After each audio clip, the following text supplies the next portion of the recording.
Kaixo, Txi! Kaixo, egunon. Zelan? Ondo. Ondo, bai, ez neskesatzen. Vale. Zu prest? Bai. Bai, orduan bagoaz. Lehenik eta behin, nor da Urtzi Bergara eta zergatik hautatu du leku hau?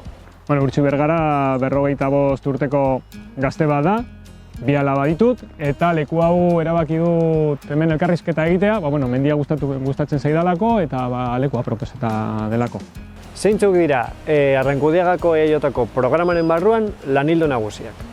Guretzat garrantzitsua den pausu bat izango litzateke parke lineala, ibai parke lineala egitea, horretarako Aldundiarekin exigituko diogu hori proiektua aurrera eramatea eta ejekuzioa datorren 4 urteotan edo behintzat diru kopuru hori gordetzea hori egiteko.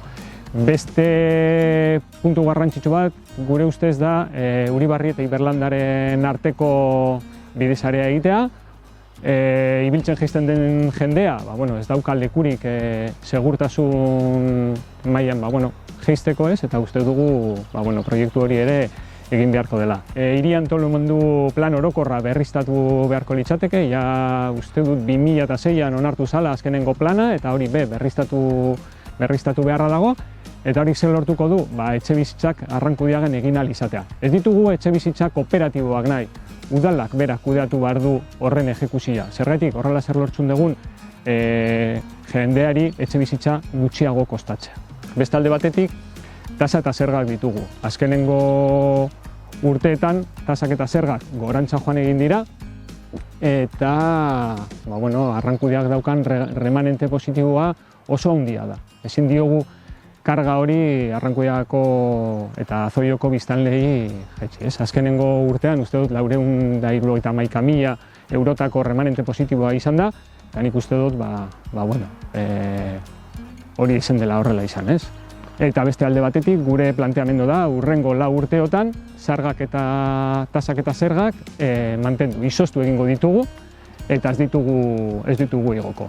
Mendien ordenantza aldatu barra daukagu, azken boladan ikusi dugu zelan egurra ateratzean mendi bideak txarto izten dira, hor nik uste dut fiantza gogorragoak ipini behar zaizkiela enpresei, gero mendiak ondo gelditzeko.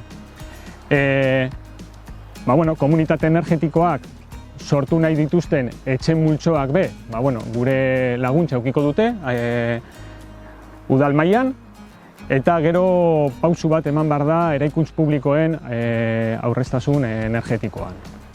Kilolaren inguruan, oraintxe bertan dauzkagun elkarteekin, konbenioak edo mantenduko ditugu, edo hobetu beharra izatekotan, eta proposatzen dugu frontoiko horman rokodromo bat egitea, ezta? Enplegua sustatzeko, badaude diru laguntzak eta formakuntzak bai Eusko Jaurlaritzatik eta Aldunditik, orduan hor gazteak eta bai nagusiak bideratuko ditugu horretarako, eta Bakiolarekin eta inguruko enpresekin konbenioak sinatu. Bakiolarekin badago, hori saiatzen hobetuko gara. Ezin ditugu gure nagusiak astu. Etxez etxe, joango gara beraiek behartasuna jakiteko, eta diru laguntzak eta zein proposamen dauden Aldundi moduan, beraiekin hitz egiteko.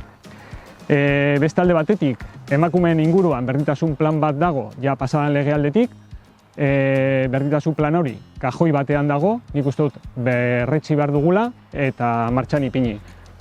Gazteria, hor 10 eta 16 tarteko gazteak ez daukate leku bat egoteko, orduan nik uste dut gaztelekua beharrezkoa dela eta egingo dugula. Kultura arloan, aintzinan egiten genituen feriak egingo ditugu, eta gero jolas txokoak antolatuko ditugu. Gizarte kultur taldearekin koordinatuta, gauzak ez solapatzeko, egun berdinean gauzak egoteko. Zer proposatzen du Arrankudiagaz Zoioko EIOtak Euskararen esparruan?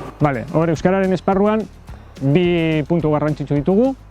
Bata, behin sartuta, ueman sartuta, uste dugu jendeak Euskara ikasteko Aldundiko diru laguntzak daudela, eta horretarako gure proposamena da Euskara ikasi nahi duen pertsona 100%, finantziatuko dugu eta doainik atarako zaio matrikula Euskara ikasteko.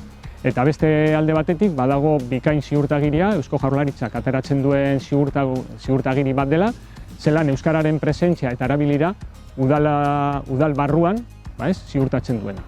Zergatik eman behar dio Arrankudiaga Soiloko herriak konfiantza Urtzi Bergarari? Bueno, kasu honetan ez da Urtzi Bergarari bakarrik, talde osoari baizik eta. Adin guztietako taldea gara, udal gestioa eginda daukagu, badakigu zelan egin alden, eta gure asmoa eta objektibo bakarra da Arrankudiaga Soiloko biztanleen bizimodua hobetzea.